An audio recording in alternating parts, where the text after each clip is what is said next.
മക്കളെ, ഒന്ന് നിൽക്കണേ മക്കളെ. ഹേ, അതാരാ?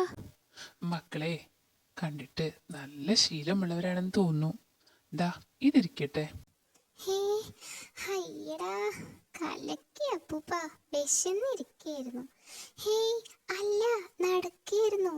മക്കളൊന്ന് നിൽക്കണേ. ഹേ, ദേ പിന്നെയും വിളിക്കുന്നു. എന്തിനാണാവോ ഇനി വിളിക്കണത്? ഇതാണോ ഈ കാട്ടിലെ നല്ല ശീലം?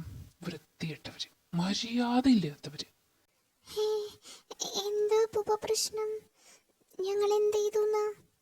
ഒരു സാധനം കൈക്കിട്ടി ഇങ്ങനെയാണോ നല്ല ശീലക്കാർ പെരുമാറണേ? എങ്ങനെ പെരുമാറ്? എന്ത് കൈ കിട്ടിയാലും തന്നവരെ താഴെ തൊഴണം.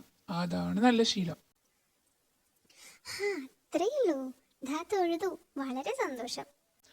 മക്കൾ ഒന്ന് നിൽക്കണേ. പിന്നെയും വിളിച്ചു സൂത്ര.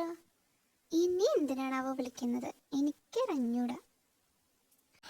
ഈ നല്ല ശീലം എല്ലാവരോടും പറഞ്ഞു പരത്താൻ നിങ്ങളെ സഹായിക്കാമോ?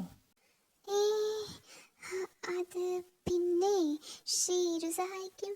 ഷീരു ഉഗ്രനായിട്ട് നല്ല ശീലം വരുത്തും. അല്ല ഷീരു? പരത്തും. നന്നായി, ഇത്രയും പറഞ്ഞു കൊടുത്താൽ മതി. കയ്യിൽ കിട്ടിയാൽ താണു വണങ്ങണം. കയ്യിൽ കിട്ടിയാൽ താണു വണങ്ങണം. കയ്യിൽ കിട്ടിയാൽ താണു വണങ്ങണം. കയ്യിൽ കിട്ടിയാൽ താണു വണങ്ങണം. അപ്പൂപ്പ, നല്ല ശീലം കാരണം കഴുതക്കുട്ടീനെ വൈദ്യരെ കാണിക്കാൻ പറ്റണില്ല. മനസ്സിലായില്ല. ആദ്യം 2 കഴുതകളെ ഞാൻ നല്ല ശീലം പഠിപ്പിച്ചത്. അതിനിടയ്ക്ക് അവരുടെ മോൻ കാൽ തെറ്റി വീണ് നെറ്റി പൊട്ടി. മോനെ വൈദ്യരെ കാണിക്കാൻ അമ്മ കഴുത അച്ഛൻ കഴുതയുടെ കൈ കൊടുത്തു. അച്ഛൻ മോനെ തോളിലിരുത്തി നല്ല ശീലം കാണിക്കാൻ താണു വണങ്ങി. അന്നേരം മോൻ തോളിന്ന് പിന്നെയും മുഖം കുത്തി വീണു. അമ്മ പിന്നെയും മോനെ കൊടുത്തു. അച്ഛൻ താണു വണങ്ങി. മോൻ പിന്നെയും വീണു. 10-12 വീഴ്ചയായി. ഇതുവരെ അവർക്ക് വൈദ്യരുടെ അടുത്ത് പോകാൻ പറ്റിയിട്ടില്ല.